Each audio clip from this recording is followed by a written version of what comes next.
Si pudiera volver a hablar con la Katy de hace 7 años, estos son 7 puntos, consejos o ideas que le diría a esa Katy de 7 años que estaba muy ilusionada de comenzar en esta carrera muy maravillosa como lo es medicina.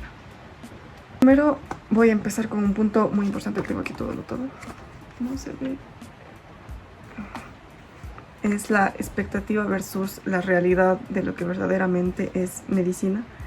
Sobre todo 3 puntos muy importantes. El primero, que es la vocación. Todo el mundo dice que medicina se trata de vocación. Yo no creo que sea solo la medicina, sino la mayoría, por no decir todas las carreras. Pero la vocación no lo es todo. Hay un texto que dice por ahí que de vocación no se come, y eso es verdad.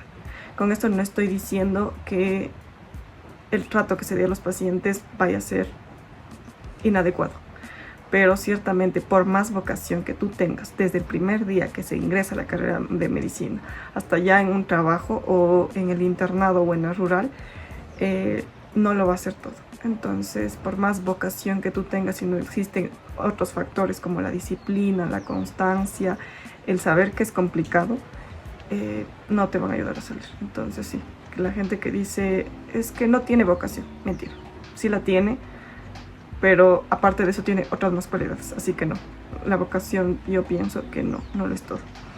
Otro punto, el salario. Todo el mundo dice que el que estudia medicina es porque va a ganar mucho, que los médicos ganan, sabe Dios cuántos miles de dólares. Llévenme, adóptenme. Katy, no.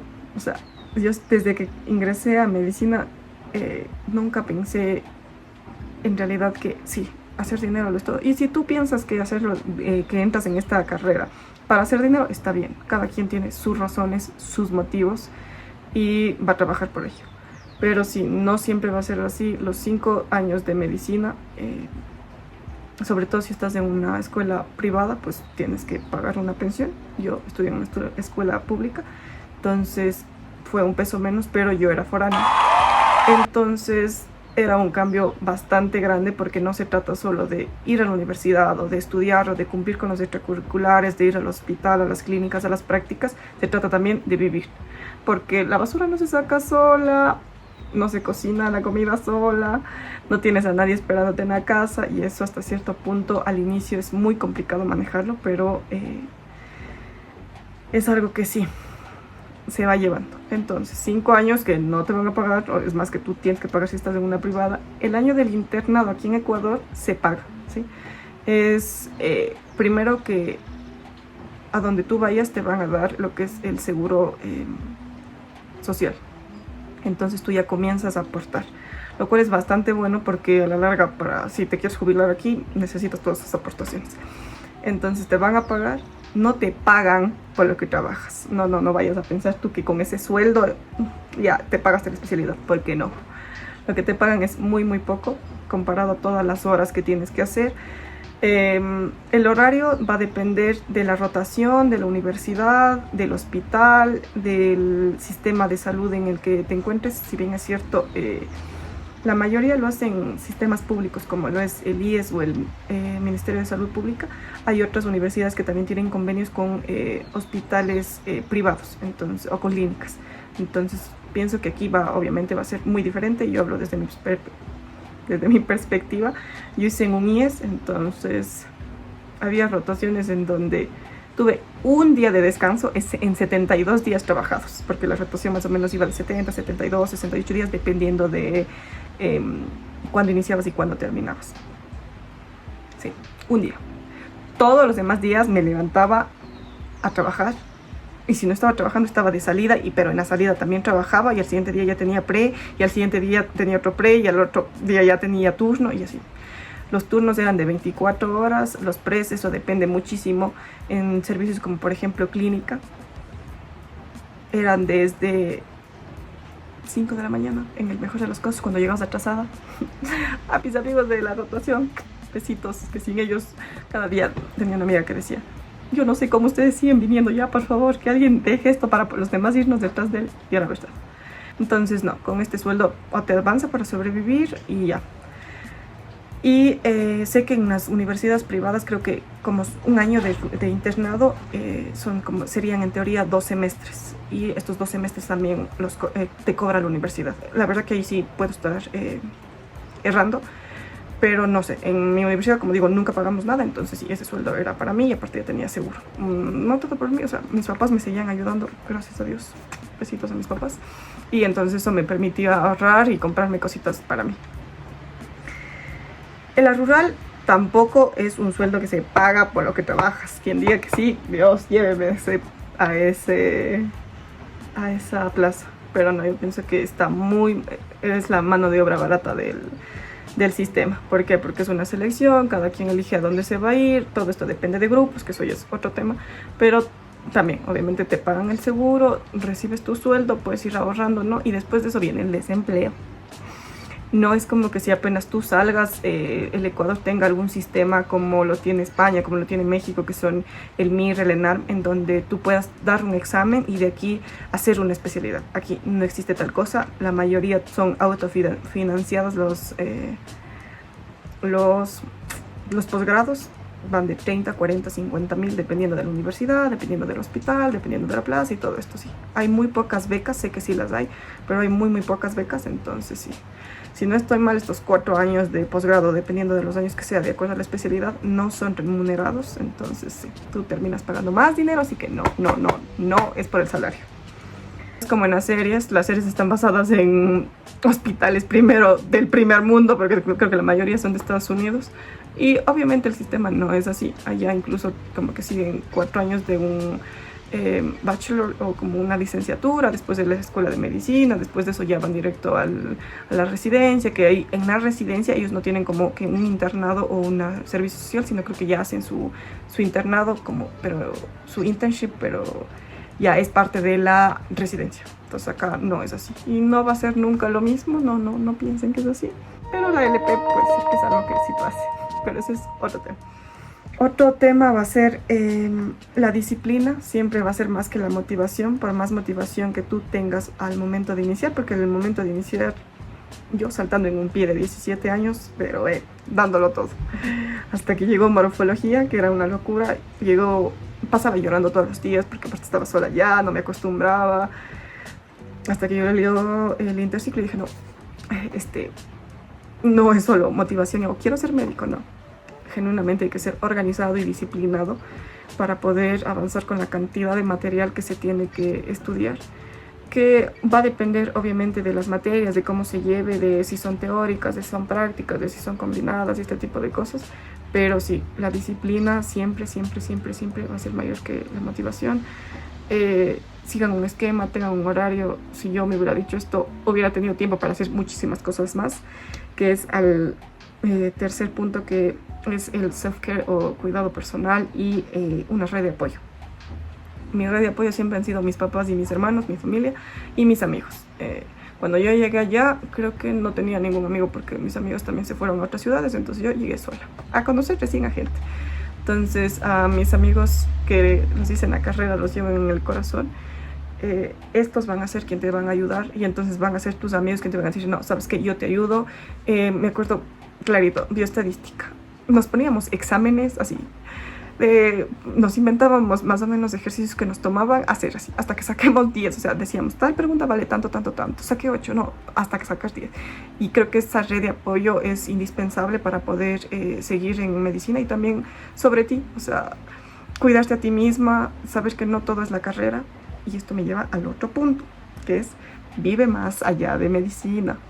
Katy, por el amor de Dios, si pudiera volver al pasado, eso sería una cosa. Yo los primeros 4 años por lo menos de medicina, tercer año o cuarto año fue la pandemia, bueno, cuarto año fue la pandemia, pero los primeros 3 años, o sea, yo vivía para medicina, no hacía absolutamente nada más, y no es que no tenía tiempo no tenía, obviamente, como digo, era foránea y tenía otras cosas que hacer, pero comparado a alguien que vive con sus papás, obviamente. Pero yo digo, si hubiera salido un poco más, y no me refiero a rumbear si no te gusta, mamá, no. Conocer los lugares, salir a caminar, son cosas que a la larga te van a beneficiar más que estar todo el día sentado con el libro, porque sí, necesita esa materia que se estudie, no se va a estudiar sola, pero también tú necesitas estar bien, necesitas cuidarte. Y la frase muy bonita de medicina es que el que solo de medicina sabe, nada sabe. Entonces creo que es muy bonito ampliar tu conocimiento, si te gusta pintar, si te gusta correr, si te gusta ir al gimnasio, si te gusta leer aparte de los artículos que se tienen que leer ahí, si te gusta cocinar, hornear, lo que te guste, que sea tu salida, que sea tu hobby aparte de la medicina. No todo en la vida puede ser medicina. Otro punto es el trabajo en equipo. Va a ser muchísimo más favorecedor que tú solo. Tú piensas que sí, que tú ya te lo sabes todo. No es así. En el campo laboral tú necesitas de un equipo, sea un equipo de enfermería, un equipo de laboratorio, de imagen, ¿no? Un equipo de especialidades que te van a ayudar a llegar a un diagnóstico, tratamiento adecuado para el paciente. Porque por más que tú digas, bueno, yo ya le diagnostiqué, tiene esto, no siempre tú vas a tener las herramientas necesarias para poder tratar a ese paciente. Entonces vas a necesitar de un equipo completo para poder ayudar al paciente, ¿sí? Entonces es importante que sepamos trabajar en equipo, que se sepa que hay días que tú no vas a saber qué es, pero tu compañero te va a ayudar, va a decir, no, sabes que yo tuve un paciente así, yo tuve un caso así, yo ya hice ese por poco y ese pedido, porque al inicio cuando llegué al internado no tenía ni idea de cómo era el sistema. Entonces pide este pedido así, y estas personas son las que te van a salvar en este tipo de cosas. Y creo que siempre un equipo es muy importante en cualquier lado, que si van a haber situaciones en donde obviamente no estés de acuerdo, sí, que sí va a haber momentos en donde te dé ganas de desmechonearte con alguien, sí, pero creo que ahí está el poder de uno de saber que esto es laboral y siempre en sentido de buscar el bienestar de la persona o el paciente que se encuentra a tu frente, ¿sí? Otro punto es elegir tus mentores o modelos a seguir con cuidado, porque sobre todo en la universidad sí vas a tener tus maestros que te van a motivar, esos maestros que sin importar la materia que estés viendo te van a quedar aquí en tu mente para toda la vida. Y así mismo va a estar el profesor, el doctor que te hace dudar hasta de tu nombre, hasta de por qué estás ahí. Yo siempre digo que creo que sí o sí en algún punto tú sí dudas de esa carrera, o tal vez me esté equivocando. Yo no lo había dudado hasta el internado. En el internado llegó clínica y yo decía, Dios, si será esto lo que quiero. Después de pasar todo esto dije, sí es esto exactamente lo que quiero. Y fue gracias a mis residentes y a algunos tratantes que dije, Dios mío, tal vez no sea la especialidad que yo quiera seguir, pero gracias por sacarme de ahí, gracias por ser luz en un camino que puede ser bastante difícil. Entonces no se dejen tampoco bajonear por estas personas que siempre les van a decir, ¿qué están haciendo aquí? O eso que no sepan, o no van a llegar a hacer nada. Que ustedes solo sigan enfocados en sus objetivos y en sus metas, y con el tiempo llegará. Van a ver, porque todavía existe una cultura machista en medicina, van a llegar no solo pacientes que te digan niña, señorita, sino también médicos que a tus compañeros hombres que está al lado le digan doctor, y a ti señorita, o a ti niña. ¿Molesta? Sí, claro que molesta, pero hagan oídos sordos a este tipo de cosas y desde allá vas conociendo qué clase de persona, qué clase de médico es, ¿sí? Entonces elijan bien quiénes son sus guías, y ojalá y ustedes puedan también seguir otro camino diferente al que está acostumbrado, por lo menos aquí en Ecuador, en cuanto a, voy a decir, cadena alimenticia sobre quién está encima. Sí, porque el interno en el hospital es esa basura, el basurero lo que sirve más, porque el basurero siquiera tiene la basura. En el interno nada. Entonces sí, van a haber personas que sí los van a tratar así, pero también van a haber muy buenas personas que les van a mostrar lo bonito de esta carrera. Otro punto es que una guardia te va a enseñar más que un mes o un texto como tal, un mes de estudio o un texto. Las guardias son bastante pesadas, sea un pre o una guardia como tal, que son aquí 24 horas, o a veces hasta 36, porque sí, hay veces que te tienes que quedar así. no sabes todo lo que tú puedes aprender en una guardia comparado a un libro, porque en el libro te explica, tienes que hacer esto, tienes que hacer aquello, los docentes te intentan pasar como que cómo hacer las cosas, pero no es hasta que si tú no estés ahí en la guardia que vas a aprender. Me acuerdo clarito, las gasometrías, yo la teoría, sí, que el test de Allen, que no sé qué, que cuando hay que pedirlo, que leer la gasometría y así, haga la gasometría. Bueno, entonces hasta ahí sí llega porque va a ser un poco complicado al inicio y así mismo con todos los demás procedimientos, flebotomías, colocación de sondas, limpiezas y este tipo de cosas que te van a mandar a hacer en el internado, ¿sí? A veces hasta la historia clínica, porque dice, no es lo mismo hacer a tu compañero porque practique con su compañero o practique con tal paciente. Los pacientes tienen su carácter, o sea, y hay una clase donde dice paciente tal, paciente aquello. Hay pacientes que simplemente no te quieren decir nada porque te ven a ti con un uniforme que ya todo el mundo sabe que es interno y nada te quieren decir. O si no te lo dicen y tú en el pase de visita, tú todo confiado, ¿no? De hay que hacer esto, o voy a decir esto sobre el paciente y tú lo dices y el paciente no, doctor, no son así las cosas. Y tú, eso me acaba de decir. Pero no es hasta que, sino tú vas practicando ya en ese campo de batalla, voy a decirlo, hasta que tú vas tomando como que experiencia o vas viendo cómo en realidad son las cosas, ¿sí? Entonces sí, es que ustedes pueden hacer guardias, se les da las oportunidades, tienen a alguien obviamente a que los enseñen, no van a irse a meter ahí en un hospital y decir sí, soy estudiante y voy a hacer lo que yo quiera, no. Sí es muy necesario que tengan algún guía, algún residente sobre todo, que les diga así, oye, sabes que soy tal, presentarse, decir, quiero aprender tal cosa y así. Son cosas muy simples que les van a ir ayudando, como digo, o sea, cuando ya llegue obviamente su tiempo, no van a estar desde el día 1 ahí sin saber siquiera qué es supino, ¿sí? Entonces es muy importante que tengan estas experiencias, pero también todo debido a su tiempo y con la estructura adecuada y los mentores, profesores y doctores que estén a su lado, sobre todo al inicio, ¿sí? Y como un bonus point es que a veces el tratamiento médico, sea clínico, quirúrgico, no siempre es el adecuado, ¿sí? Hay pacientes que ya solo están para medicina paliativa, hay pacientes que no van a querer el tratamiento, que no van a querer la cirugía sin importar lo que ustedes les digan, y pues no hay mucho que ustedes puedan hacer, que ustedes digan, sí, no, es que en la guía tal dice tal cosa y hay que hacer esto y hay que hacer aquello. Algunos pacientes no quieren y es muy importante que sepamos respetar también la decisión que toma el paciente. Entonces, y también saber cuándo decir, no, ¿sabes qué? Creo que esto aún no es tratamiento quirúrgico, por ejemplo, no.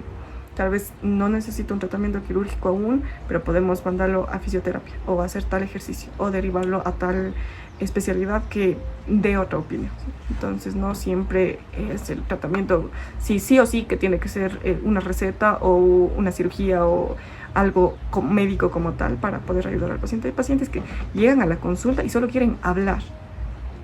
¿Qué le pasa? Es que me duele tal cosa. Y tú le preguntas, ¿pero qué? ¿Desde cuándo? Y comienzas con toda la anamnesis y terminan hablando de otro tema completamente distinto. Y te dicen, no, doctor, es que no, ya me siento mucho mejor. Solo quería hablar. Y a veces está bien, sepamos escuchar, sepamos ser luz en las demás personas, pero también no perdamos nuestra luz en el camino. Medicina es muy complicado, pero al final creo que es una de las carreras más gratificantes, conlleva bastante esfuerzo, dedicación, tiempo, porque yo ahorita digo, me siento como si es que recién hubiera aprobado el colegio, porque yo veo a mis compañeros del colegio casándose, con sus maestrías, con sus oficinas de abogados, de ingenieros, o en sus obras y así. Yo digo, yo no soy médico, pero aquí aparentemente en Ecuador ser médico general es como tener tu bachillerato y ya. Entonces sí, todo se va dando, sepan disfrutar el camino, disfruten mucho de las personas que tienen a su lado, creen una red de apoyo, sepan que más allá de medicina existe una vida y pues creo que todo les va a ir bastante bien. Katy, qué orgullo que después de todos estos años ya seas médico, pero estoy segura de que vas a llegar a donde quiera que sea que quieras llegar. Besitos en la frente a todos, gracias por ver esto, adiós.